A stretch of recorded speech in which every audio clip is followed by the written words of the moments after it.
Waktu itu beberapa tahun lalu, mama saya, inang pangibuku saya, ibu kandung saya pernah saya ajak pertama kali naik pesawat. Jadi dia kan jarang pergi jauh. Waktu itu kami ke Batam. Ada undangan temannya yang anaknya menikah, gitu lah. Kemudian saya temani, lalu dia naikkan pesawat. Ketika pesawat sudah tinggi, dia terus lihat ke jendela. Kemudian dia duduknya di jendela. Ditengok terus dia terus. Tengok ya, dibereng-bereng nasinya. Tahu ya dia. Ya, tentunya terus. Mak, apa yang mama tengok, mama lihat gitu ya? Kalau ya kira-kira begitu. Mama tengok. Terus kemudian itu saya membayangkan Tuhan Yesus naik ke surga di atas awan-awan. Terus dia nyanyi, Allah telah naik. Tahu gitu ya? Masih ingat? Coba nyanyi. Allah telah naik.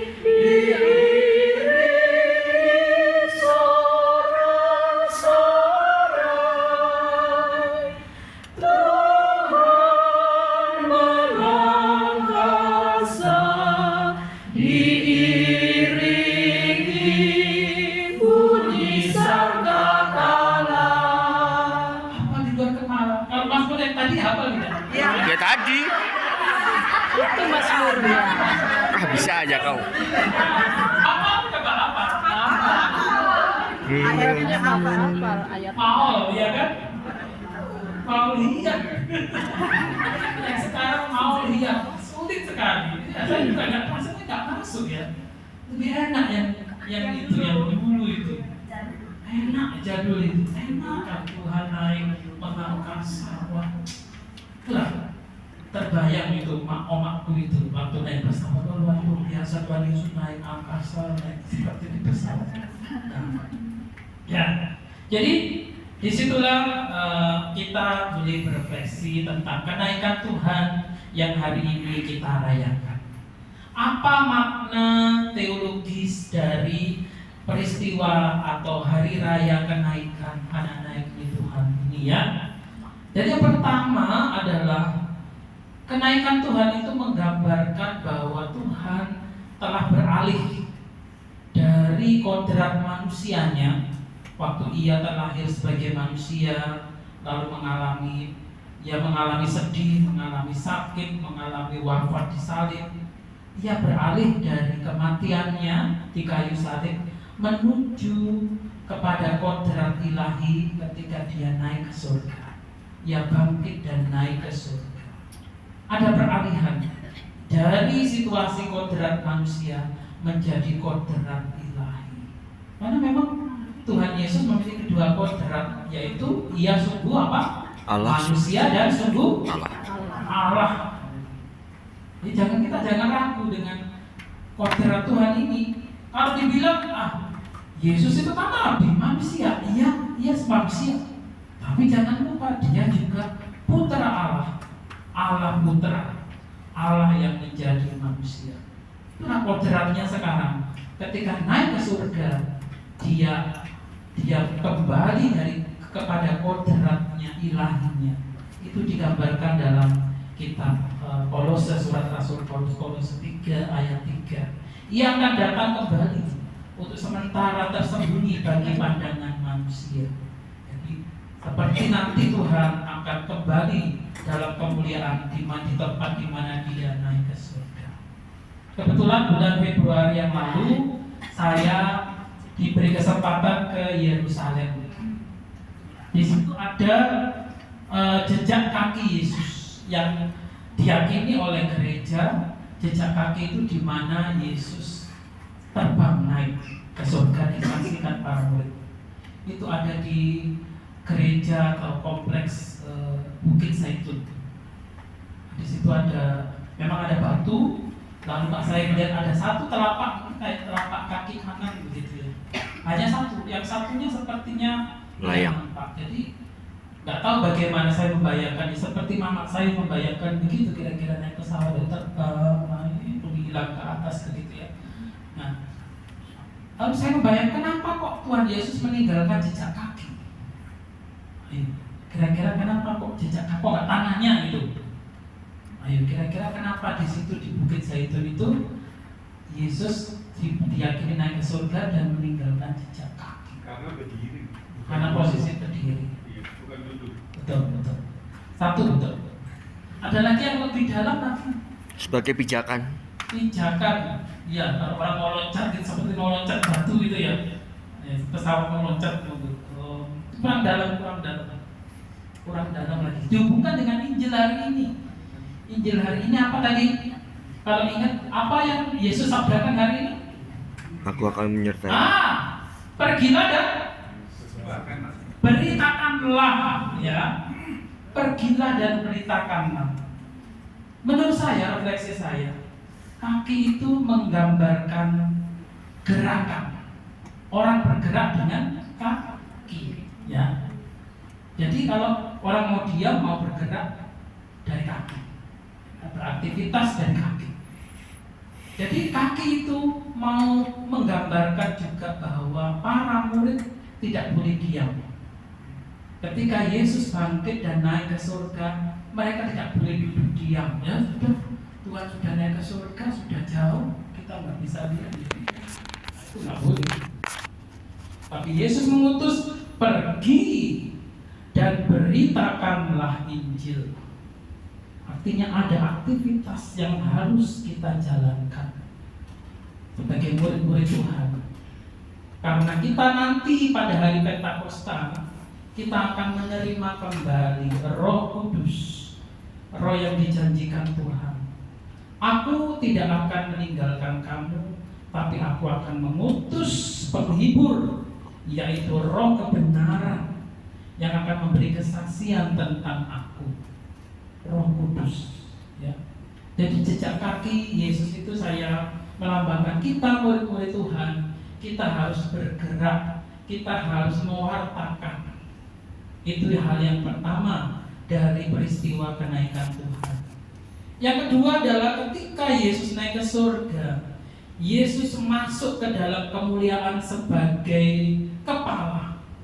Rasul Paulus mengatakan kepala gereja adalah Kristus, Yesus Kristus, dan kita adalah anggota tubuh. Dia kepala, kita anggota tubuh. Kalau kepala gereja Yesus Kristus sudah masuk dalam kemuliaan, duduk di sebelah kanan Bapa, maka nantinya seluruh anggota tubuhnya juga akan mengikuti dia masuk ke dalam kemuliaan Bapa. Jadi nggak mungkin hanya kepalanya doang, badannya tertinggal, atau badannya tanpa kepala, nggak bisa.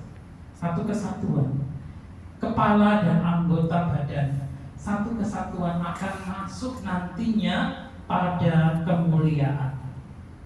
Dan yang ketiga dari peristiwa kenaikan Tuhan, kita juga akan bertindak, ya. Kita akan menyadari bahwa Yesus bertindak sebagai pengantara kepada Bapa. Karena dia sudah berada di surga mulia, ia pun menjadi pengantara kita pada Bapa. Duduk di sebelah kanan Bapa. Apa yang disabdakan oleh Bapa, itulah yang dilakukan oleh Putra. Segala pekerjaan yang dilakukan Bapa dilakukan oleh Sang Putra. Aku dan Bapa adalah satu dalam Injil Yohanes. Maka disinilah Yesus akan mencurahkan Roh Kudus kepada kita. Roh kebijaksanaan. Di situ ada 7 karunia roh yang kita doakan selama novena Pentakosta atau novena Roh Kudus. Ada roh kebijaksanaan, ada roh kesalehan, ada roh kerendahan hati, ada roh pengampunan dan sebagainya. Banyak sekali karunia-karunia roh yang akan dicurahkan kepada gereja. Oleh karena itu, Peristiwa kenaikan Tuhan ini salah satu daripada cara kita untuk menyambut kehadiran Roh Kudus. Kalau Tuhan tidak pergi atau Tuhan tidak naik ke surga, maka Roh Penghibur tidak akan diberikan kepada kita. Maka ia harus pergi agar Roh Penghibur, Roh Kudus disiapkan bagi kita. Bapak Ibu, saudara-saudari yang terkasih, sebelum menerima Roh Kudus ya, kita harus melihat diri kita dulu. Kita harus menyiapkan dulu diri kita. Kita nggak boleh asal-asalan. Sudah kamu udah dibaptis, pastor? Ya. Kami kan udah menyambut Krisma, pastor? Iya. Cuman manusia ini seringkali dagingnya yang kuat. 3 hari 2 umur sehari, 3 hari, tiap hari, ya alai sehari 3 hari. Ya minimal 3 kali. Cocok mana jarang?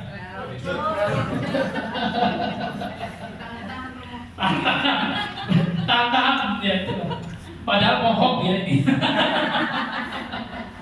Lagi mohon ini kadang-kadang ya. Ya itulah contoh kecil aja misalnya. Kita sering masih sulit sekali meredam marah ya. Terus kita juga kadang juga sulit untuk mengampuni. Bilang sorry ya, maaf ya, itu aja sulit. Ya betul kan? Lu aja yang salah, gue kan nggak salah. Itu bahasa Jakarta. Makanya ada lagu bagus di lagu Batak itu apa? Lagu itu namanya yang kita maaf itu apa namanya? Saya ajuma, saya ajuma, Itu hasia Ahadu alana. Aduh, nanti kita nyanyikan. Kadang-kadang memang iya, nanti kita itu masih. Baru kau siapin. Itu loh, yang seperti itu masih kadang-kadang kita dikuasai. Bagaimana Roh Kudus akan betul-betul bekerja kalau masih ada, kalau dalam bahasa Batak itu ada teal, late dan ela. Bisa dibantu saya, hosok ya, hosok. Berarti apa? Hotel. Oh iya, hotel, betul. Hosok, teal, late, ela. Oh iya. Ini pokoknya campur-campur. Baik, saya nggak mau gurui di sini, tapi mungkin bagi yang belum tahu ya, saya nggak tahu istilah itu, saya mau jelaskan sebentar sedikit ya.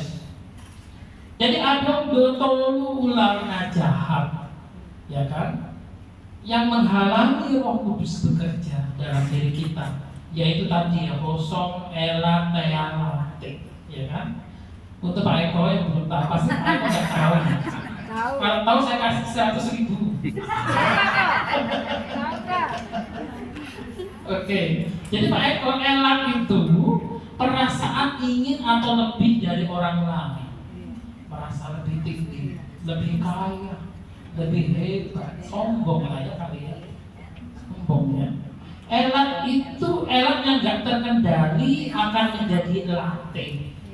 Dari salah satu atau lebih dari 3 sifat itu melatar belakangi timbulnya hosom, merasa dendam dan benci. Wah, ini sudah kalau sudah seperti ini ngeri. Iya. Jadi memang ini harus dipadamkan. Sombong itu musuh lama dari Tuhan. Adam dan Hawa tergoda oleh setan ular iblis itu. Karena mengatakan sekali-kali kamu tidak akan mati kalau kamu makan buah itu, ya kan? Kamu akan menjadi seperti Allah. Berarti menjadi sombong. Kamu akan menjadi seperti Allah. Sekali-kali kamu tidak akan mati, katanya ular. Tapi begitu dimakan, buahnya adalah maut.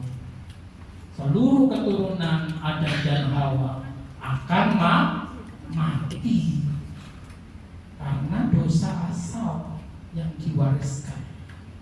Tetapi syukur puji Tuhan, Tuhan Yesus hadir ke dunia dan menebus dosa manusia, agar manusia kembali ke tanah Eden, kembali di mana manusia dulu diciptakan Allah dengan keadaan yang sempurna.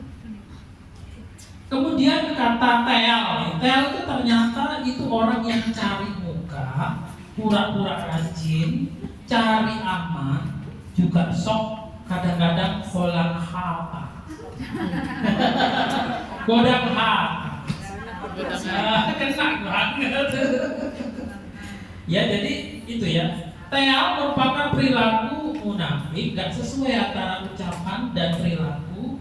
Jika dikatakan pateal tealhon, artinya berbuat seolah-olah besar tapi gak ada apa-apanya.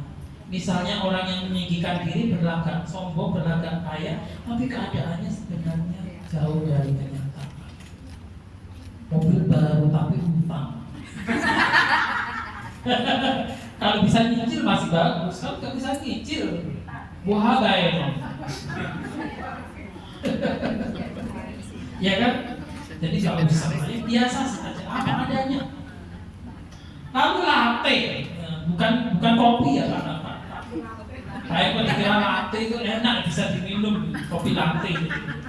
Ini T-nya satu Pak Eko, LAT. Latte merupakan iri, dengki, cemburu yang disertai niat dan perbuatan negatif. Latte disertai upaya untuk merusak dan menghancurkan pihak yang dicemburui atau didengki. Jadi misalkan kalau sudah nggak senang, barangnya dirusak, misal pagarnya, bangun pagar gitu ya, nggak senang, benci kali lagi, udah hancurin aja, dia hancurin gitu. Nah, sudah sampai kayak gitu, latih ya, gosok ya, menjadi dendam ya, kesumat begitu ya. Nah itu, nah inilah salah satu dari hal-hal yang menghalangi kita untuk menyambut Roh Kudus. Kita perlu untuk melatih diri kita, baik itu kesabaran, baik itu pengendalian diri, baik itu cinta kasih, pengampunan. Itu harus kita latih semua agar Roh Kudus betul-betul hadir dan menguasai kita. Jangan sampai si pede bego atau bego ganjang yang datang. Tapi di sini nggak ada. Iya. Di sini, nah ya, jadi maka kita harus betul-betul hidup dalam Roh Kudus dengan cara kita bersikap jujur ya apa adanya lah maksudnya, apa adanya diri kita, bersikap terbuka, jangan menutup-nutupi gitu ya, terbuka, bersikap percaya sama orang, percaya tapi ada hal-hal juga yang bersifat pribadi ya nggak perlu dikatakan, ya nggak perlu dikatakan, tapi hal-hal yang umum bisa kita percayakan pada orang, baik itu tugas, pelayanan, misalnya Pumuan Maria Ina Katolik, kamu yang dirjen ya, aku belum bisa, latihan saya latih, saya percaya kau bisa. Nah, itu juga satu sikap bagus. Jadi jangan inang ini saja atau ama ini saja yang terus bertugas gitu. Bisa yang lain dilatih, dikader ya.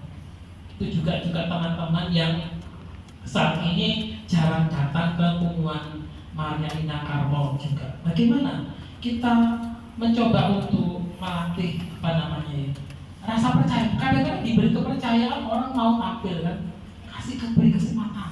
Mari deh, kau bisa deh, kau nanti ya yang bawa acara, kau nanti pimpin doa ya, kau nanti pimpin kau nanti mazmur tanggapan, apa saja, percayakan.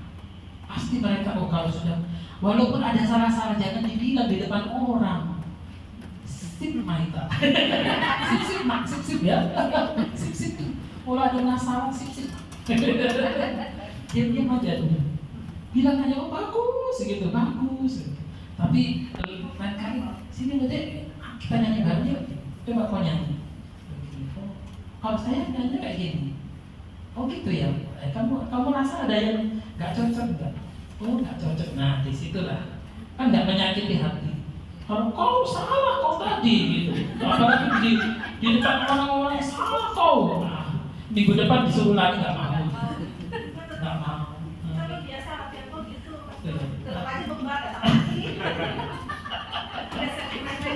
Iya. Kalau satu frekuensi nggak apa-apa. Takutnya orang yang baru kan, kita belum kenal, jadi malah gimana lah? Gitu. Ada yang gitu. Jadi macam-macam. Kita belajar untuk jujur, bersikap terbuka, percaya, dan terutama mengasihi ya sesama kita. Apapun itu, ada jogal-jogalnya yang diterima, ada jugul-jugulnya yang diterima, ya kan? Iya. Ada apa namanya kalau Romo Damian itu bilang apa namanya? Jogal rukung. Si jogal rukung. Tahu Pak Eko jogal? Gimana jelasannya itu ya? Apa di? Ya, bebal Pak Eko. Ya, antara keras kepala sulit diatur, Bebal. bal gitu. Seperti Pak Eko lah. Ah. Si jogal rukung itu tenggorokan apa ini? Leher ya, rukung. Jadi melawan terus. Keras apapun melawan terus, bakar terus. Nah, ini. Kamu saya yakin bukan Maria Ina Katolik nggak ada, Maria Ina Karma nggak ada ya, nggak ada ya? Amin. Ada nggak? Udah ada, mudah-mudahan ya. Nah itulah kita jadi belajar dari itu semua supaya betul-betul Roh Kudus itu bekerja. Mari kita saling mendukung, saling menerima, saling mendoakan, saling support, saling menegur dengan kasih sehingga semuanya berjalan dengan baik sesuai dengan kehendak Tuhan. Tuhan memberkati.